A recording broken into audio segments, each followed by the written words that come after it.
alors programme la wax ak ay promesses politiques que ça soit le programme de Sonko président que ça soit le programme de Diomaye président s'agissant de ces fonds politiques dañu waxoon ne dañ koy supprimer direct lu muy wax ci page 12 bi direct suppression la ñu wax la ñu waxoon ne dinañ ko saytu moo nekkoon kii ni ñu ko waxatee les bourses familiales dama bourse familiale dañ ko joxe ci nu affaire politique mais quant à les faux secrets Sonko daf neewoon loolu c'est ay fonds yu xaraam la ay fonds de corruption la dañ ko fi war a jëlee parce que ab président mënuñoo jël ci xaalisu nguur gi lu toll ci nangami milliards jox la ko nga koy dépenser nu la neex te kenn du ko saytu nañ ko dindi définitivement lii la Sonko waxoon ci campagne am aussi wax nañ ci. Maintenant par rapport aux promesses électorales et les urgences bi ñuy ñëw ñun ñëpp la woon dañ ne woon l'emploi des jeunes l'industrialisation la formation le pouvoir ménager le loyer l'éducation les problèmes au niveau de la santé les problèmes au niveau encore de l'agriculture l'élevage pêche ainsi de suite tous ces secteurs là dañ ne woon ça sera la première base bi nga xam ne dañ ciy liggéey pour réussir que beneen bi nañ ne woon l'affaire de l'homosexualité même ci législative bi ñu ànd ak ñoom Barthélémy Diaz dañ ne woon dañuy ñëw pour criminaliser ko une très bonne fois mu jeex bëgguma ci ñëw xëy na loolu la ñu waxoon man ci laa nekkoon dama doon défendre dama doon bind di wax li muy wax nii bind naa ci wax naa ci coalition Diomaye balaa programme da jénn liir naa ko te ñu néew ñoo ko liir même bu ñuy koy présenter fële au niveau de kii ni ñu ko wax Radisson la woon Blue kii Noon Hôtel tey donc on avait bien défini ces histoires-là et les questions liées à l'homosexualité alors ici Khadim boo ko dégloo c'est que il y a deux camps il y a un camp qui veut respecter les promesses électorales et il y a un autre camp qui essaie de faire de la zizanie sur les promesses électorales yi nga xam ne waa Pastef dañ ko jëloon parce que tey Pastef moo tas ñii dem Kiraay ñii nekk Pastef mais les promesses électorales de Pastef nee na ça reste man je dis non parce que parmi les urgences les fonds spéciaux n'ont rien à faire là-dessus du urgence en fait fonds spéciaux yi tey il y a deux lois sur le loyer location baa ngi xaw a rey nit ñi ku luy xam nga ko ça c'est une urgence dund bi dafa cher c'est une urgence xale yi liggéeyuñu c'est une urgence te xale yi ñoo toppoon Pastef bu accès fii ci nguur ba Diomaye dégg monsieur le président billahi c'est la jeunesse donc qu'est-ce qu'on a fait pour cette jeunesse-là comme promesse électorale fan lañ leen employé dañ leen dàq port dàq leen OMVS dàq leen fii ay dàq rek ngay dégg ba HLM keroog sax dàq nañ ay nit mais il a fallu le premier ministre intervenir fépp la ñuy dàq ay nit ay junni nit la ñu dàq te pourtant on avait promis de soutenir cette jeunesse-là on a fait tout le contraire en quoi donc ces fonds spéciaux war a nekk urgence ñu bëgg cee xëy di si yenu man je ne vois pas l'urgence je ne vois pas l'opportunité de si wax moo tax man la je ne défendrai pas un camp contre un camp. Vous savez ce qu'on dit condor ou rapace c'est vautour. Moi je ne défendrai ni des condors ni des rapaces encore moins des vautours. Je ne le ferai pas. Comprenez-vous? Je défends l'état de droit et je suis contre la désacralisation de la de l'état de droit. Man bokkuma ci loolu. Alors tey nga ne fonds spéciaux ak seen pouvoir bi en 2024 Ousmane Sonko était un premier ministre extrêmement puissant à la primature moom moo waxal boppam amoon na caisse noire il a dépensé la caisse noire moom en personne moo ko wax kenn waxul ban ñun xaw moon ne Ousmane Sonko bu nekk premier ministre il avait une caisse noire te li gën a graaw dañ ne Ousmane Sonko da doon dem au niveau du président de la République ci information ne ko kat awma xaalis bu ma defee social président di tibb ci fonds spéciaux yi di ko jox sur la base de quoi bu fekkee béykat bi wala sàmmkat bi nappkat bi wala góorgóorlukat bi ak ñi nga xam ne dañ leen defoon fii dàq booy yëpp kii boobu ñu doon def fii yàqal booy yëpp am na temps yoo xam ne Cheikh Bamba Cissé ministère am lu dul dàq nit ñi ci territoire bi c'est lu baax la mais il devait y avoir une politique de recasement balaa ngaa ñëw dàq nit ñi pourtant il en a fait autant après agression yi doon yokku Rebeuss boo demoon dafa fees ça n'a jamais été une urgence alors sur la base de quoi le président de la République xaw ma ko rek man awma doole boobu de mais sur la base de quoi ñu doon jël xaalis ci fonds spéciaux yooyu noonu di ko jox ab premier ministre et premier ministre boobu ne daf bëggoon def social mais social boobu ban social la où est l'impact social de Ousmane Sonko envers la population et sur la base de quoi mu doon dem ci président wax cela veut dire que man waroon naa mën a dem ci président au vu de li ma def ma dem ne président kat bëgg naa def social ndax ci fonds spéciaux yi doo ma ci jàppale mu tibb jox ma mais bu ma tibbee jox man du ma justifier le président li ma def du ma justifier le Sénégalais li ma def.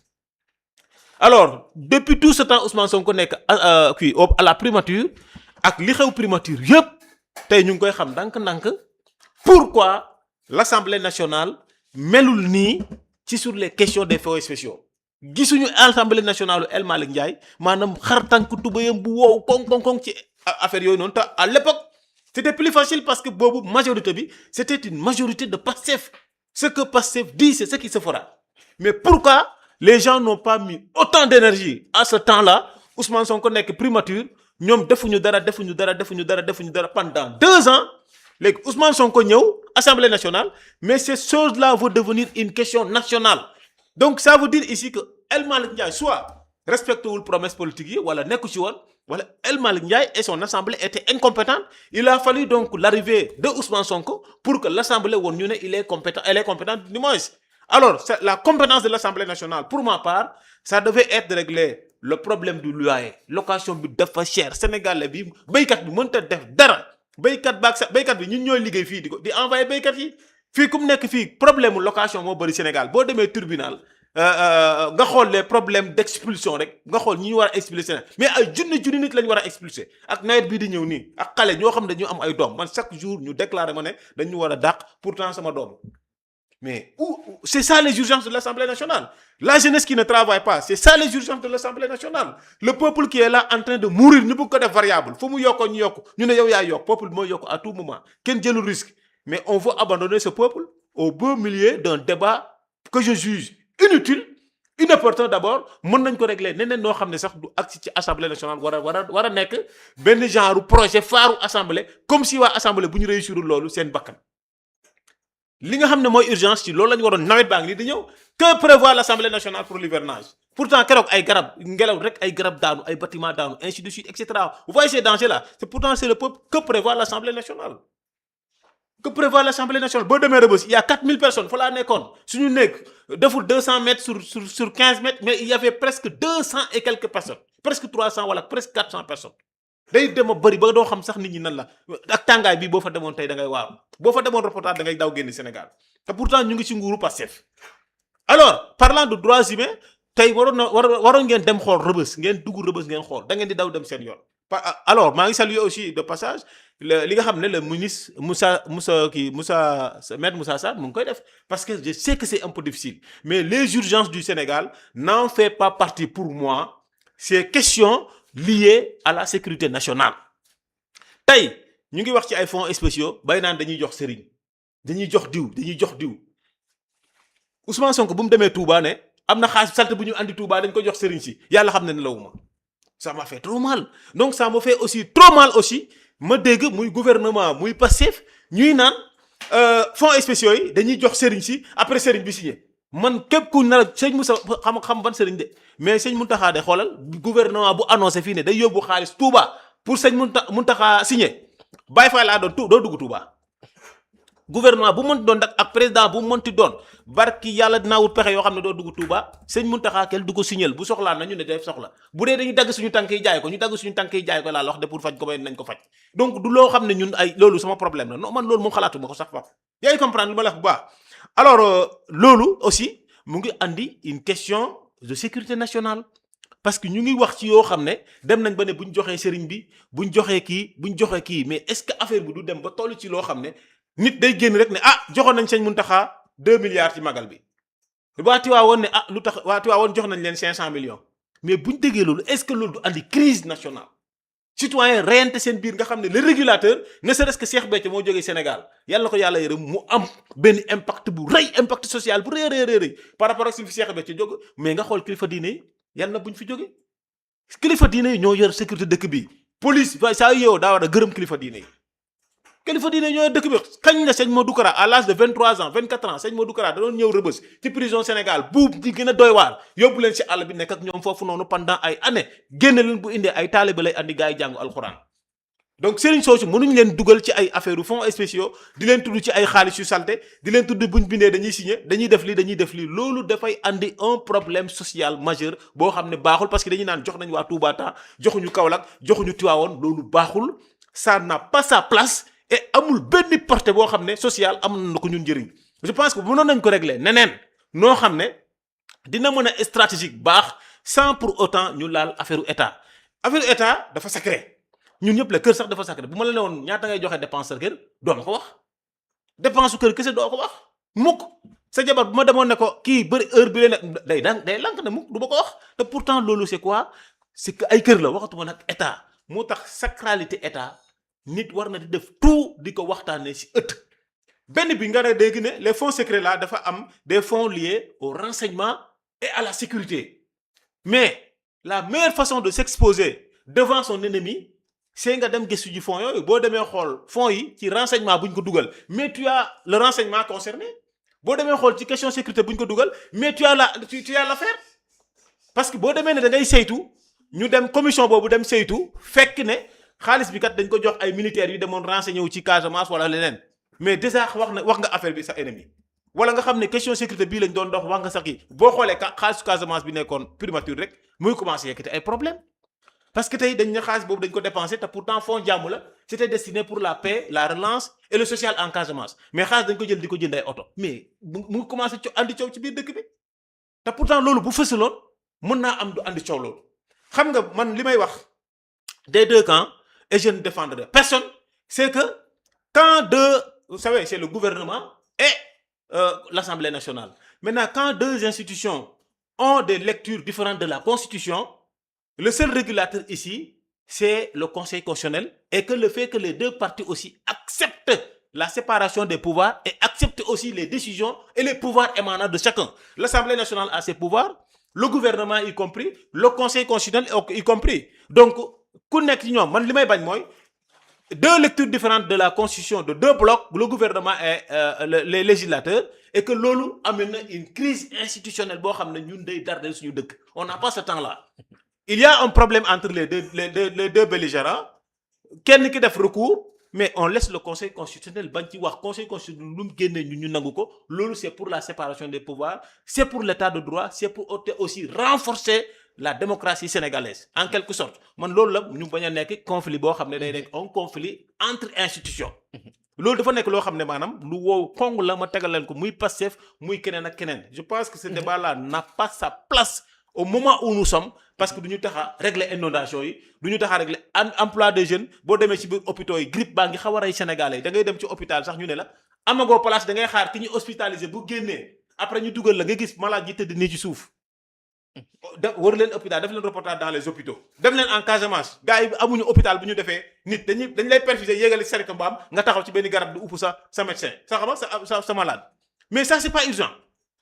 Alors ñu bëgg a bàyyi ces gens là ñu nekk ci ay woy fonds spéciaux diw nee na et cetera man ces fonds là cette histoire de fonds là ça n'intéresse pas notre parti intéressé wuñu parce que les urgences c'est pas ay fonds spéciaux loolu moom laa am loo xam ne wax dëgg fa yàlla dinaa ko ci wax te je n'accepterai pas qu'il y ait un ping-pong entre yow ak man ci ay deux camps parce que je ne suis ni de plus ni de moins sur aucun des camps mais que l'état de droit la sacralité de l'État continue et que ceux qui gèrent le pouvoir là muy nekk nguuru Sonko mu nekk nguuru ñee mu nekk Assemblée nationale na ñu fexe régler ñu suñu problème le plus rapidement possible parce que ñun loolu taxu ñu fàlle. jërëjëf Khadim Bamba dinaa ñëw ci yow après juste ma ñëw ci Pape Samba parce que dafa am ñaar ci ay poñ yi nga xam ni Bougare jibal na ko Pape Samba muy une question d'urgence est-ce que tey le fait que Assemblée nationale am initiative ne dañuy encadrer les crédits spéciaux selon l'intitulé même de la proposition de loi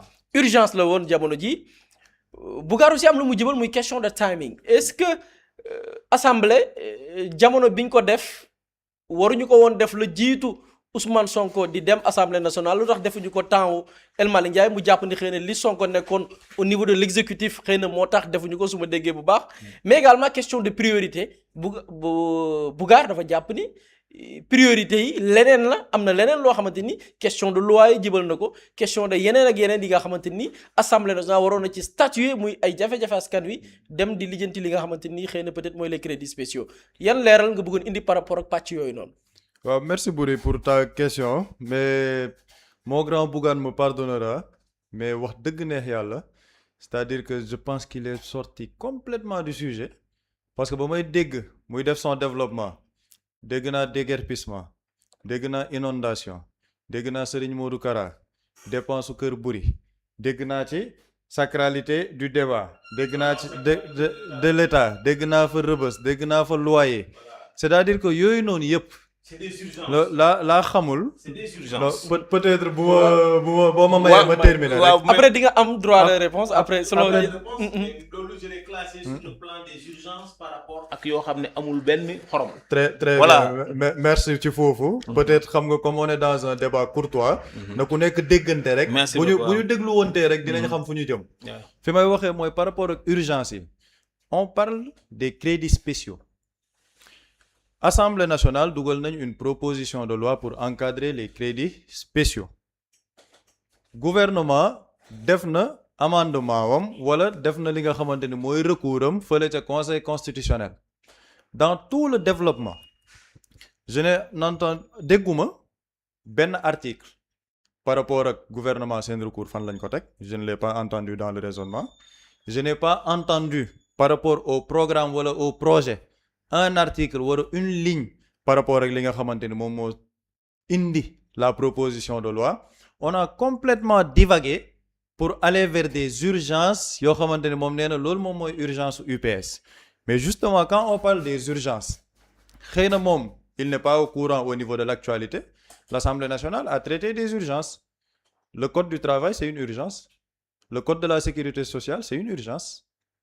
te loolu ay projet de loi la yoo xamante ne dafa jóge ci exécutif bi moo tax quand monsieur Diouf parle de la sacralité de l'État, la sacralité de l'État de droit c'est quoi?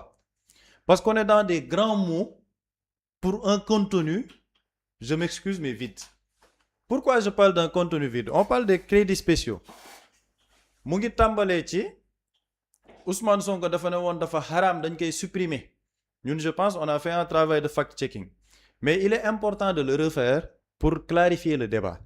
Quand il dit Ousmane Sonko dafa ne woon dañ koy supprimer dañ koy dindi man je veux rester factuel je pars à la page 37 du programme Diomaye 2024. Qu'est-ce que la page 37 du programme Diomaye dit? Nous supprimerons les fonds politiques dits politiques, nous les remplacerons par des fonds secrets soumis au contrôle d'une commission dédiée. C'est-à-dire que commission moom mooy def contrôle boobu. La commission elle est composée de qui? La commission elle est composée de 2 députés, un député de l'opposition, un député de pouvoir, 2 membres de la Cour des comptes et le président de la dite commission. Ça c'est la page 37 du programme Diomaye Président. Par rapport à l'urgence bi, à la page 38 du programme Diomaye Président, on nous parle d'un délai de réalisation parce que foofu mu ngi ne moom dafa bokkoon ci xeex bi dafa bokkoon ci mouvance bi mais justement boo bokkee ci mouvance bi xam la mouvance bi wax looloo ko gën. Mouvance bi dafa ne 37 page 37 lii ma wax ni yëpp dañ koy def. Il y a un délai de réalisation par rapport à la loi sur l'OFNAC ak yooyu dinañ ko def par rapport ak leneen li nga xamante ni day ñëw loolu buy ñëw ce sera sur les 3 premières années du mandat mais on est dans la 3e année du mandat. ñun dañuy topp le programme man c'est-à-dire que topp ma waxu président Bassirou Diomaye Faye topp ma waxu Khadim Bamba Fall topp ma waxu Bougar Garmi man damay topp le programme que le président Bassirou Diomaye Faye a présenté aux Sénégalais que les Sénégalais ont adoubé et adopté ba fal ko à 54%. Et quand on parle des urgences mais les urgences c'est-à-dire que l'exécutif est là, il y a un pouvoir exécutif qui est chargé de traiter les urgences et quand qui a perdu 2 ans. Mais justement, LOL, c'est une question qu'on vous retourne parce que vous faisiez partie de cette mouvance qui accompagne l'exécutif. Je ne suis pas du gouvernement. Vous n'êtes pas du gouvernement, mais c'est-à-dire que d'un coup, vous étiez avec le Pastef ci xeex bi, après vous n'êtes plus dans le Pastef et da ngeen gis ni foofu Pastef dañ doon attaquer état moom mooy dellu si waat ci ginnaawam. Man waxuma kii fii la bokk kële fa la bokk, mais par rapport au factuel, qu'est-ce qui est dit? Quand on parle des urgences, mais la bonne gouvernance et la transparence, c'est une urgence. Tey jii quand on parle des finances publiques, on est en train de travailler sur un nouveau rapport avec le FMI. On est en train de travailler à l'assainissement des finances publiques. Un des critères par rapport à l'assainissement des finances publiques, c'est la bonne gouvernance et la transparence des dirigeants. Et par rapport à la bonne gouvernance et la transparence, quand on parle des crédits spéciaux, on est dans la bonne gouvernance et dans la transparence. Bonne gouvernance lan la, transparence lan la. Par rapport aux crédits spéciaux, dégg naa mu ne bu ñuy wax dinañ jox suñuy renseignement sax ay yeneen militaires. Je renvoie à la proposition de loi. Qu'est-ce que la proposition de loi dit? Les crédits spéciaux sont soumis à un contrôle. par une commission, mais il n'a jamais été dit que dañ koy rendre public. Ça, c'est le programme Diomaye Non, Président voilà. à la page 37. Attends. ma terminer foofu rek ma terminer. Quand tu dis député du pouvoir, député de l'opposition, député Pastef yi nga wax leen ay secret wu kii mais les gens là vont sortir pour le dire. mais justement foofu c'est méconnaître Non, c'est méconnaître la proposition de loi. Ça c'est bien ce que je vous dis. Du moment qu'il y a un gars de Pastef rek, l'information peut sortir. Donc man maa la ko wax. du même La commission là, c'est le problème, c'est la commission. mais c'est-à-dire que donc il ne faut pas faire une commission. Non, je suis pas d'accord. Donc, Ou bien, il faut il doit laisser pas y les- avoir de politique. Il faut Il peut pas y avoir de politique dans cette commission là. Pas de politicien. mais muy Pastef muy en keneen fait, benn politicien bu ma traîner. tantôt vous êtes ñu contre may les ko mu développer après Voilà. di nga revenir Voilà, ci voilà. pàcc ci leeral c'est-à-dire yooyu que tantôt on est contre les crédits spéciaux, tantôt bëgguñ ci ay politique, tantôt bëgguñ ci lii, c'est-à-dire que on se perd même dans le raisonnement. Man je veux rester factuel comme ni ma ko waxee. Li ma wax li factuel lan la, ça c'est la page 37 du programme président Bassirou Diomaye Faye. Sànq mu ngi ne dañ koy supprimer dafa xaraam waratul ñëw. Ça C'est la déclaration de Sonko. Ça c'est et ce n'est même pas la déclaration de Ousmane Sonko. Parce que Ousmane Sonko depuis 2014. Sonko depuis 2014 il a bu bien ma dit devant nous. bu ma terminer. Non, ma terminer. Bougar après bu daanelee après di nga amaat. ma terminer mun foofu 2019 rek wax na ko suñu kanam. ma terminer foofu. Voilà bi mu présenté livre solution xam nga man dama lay renvoyer ci yi may wax. xam naa peut-être par rapport à l'actualité xëy na il y a eu des choses yoo xamante ni daf la rëcc. Quand on parle de 2014 man je repars de 2014.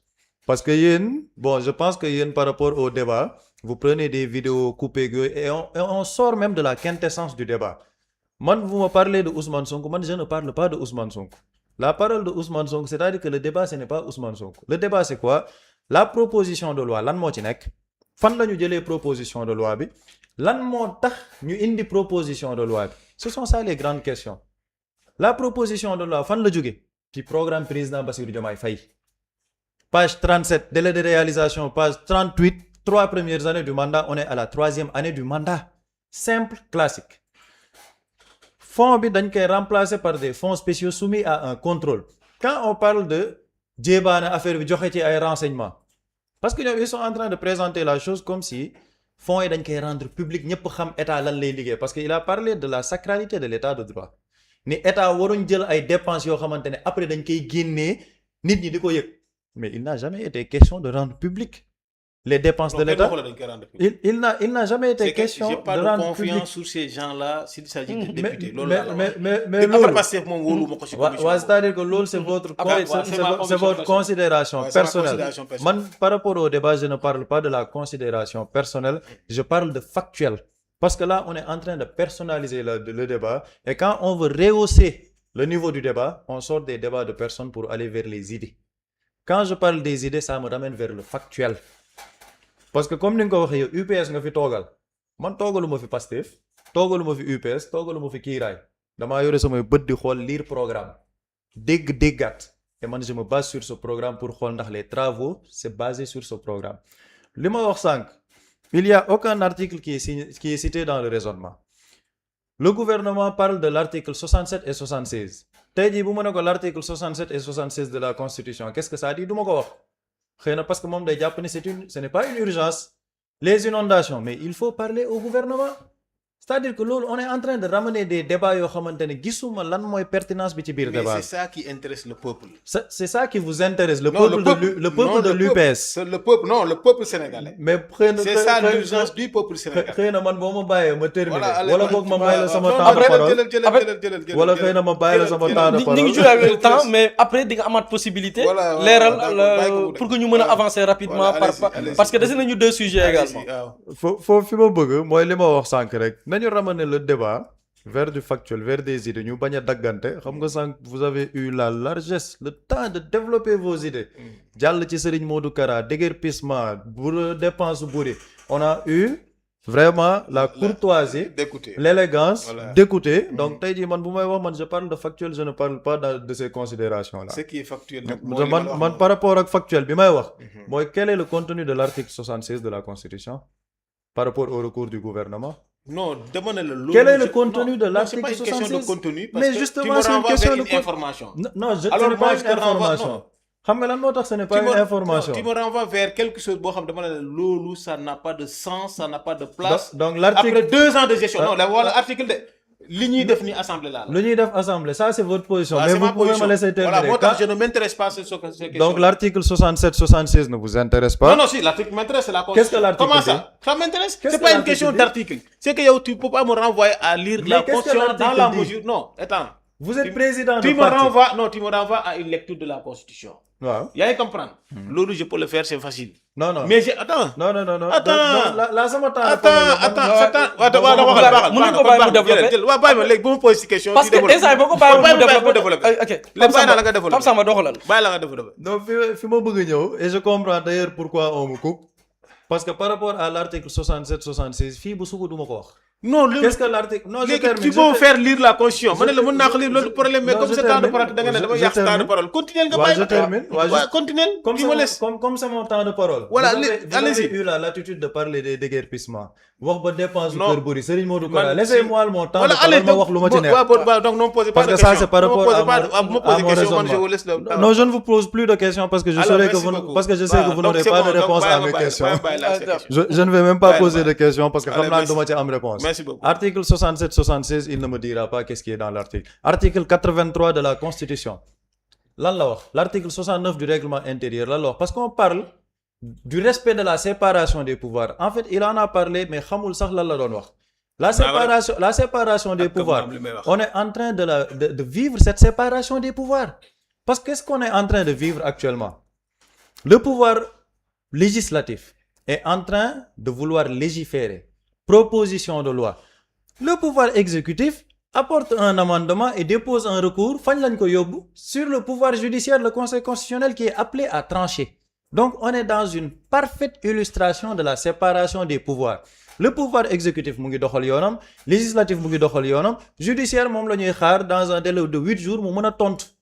Donc on est dans la séparation des pouvoirs et par rapport à la sacralité de l'État, il n'y a rien de plus sacré par rapport à l'État bi ñu nekk ñun, de le respect de la démocratie. Dara gënu ko sacré.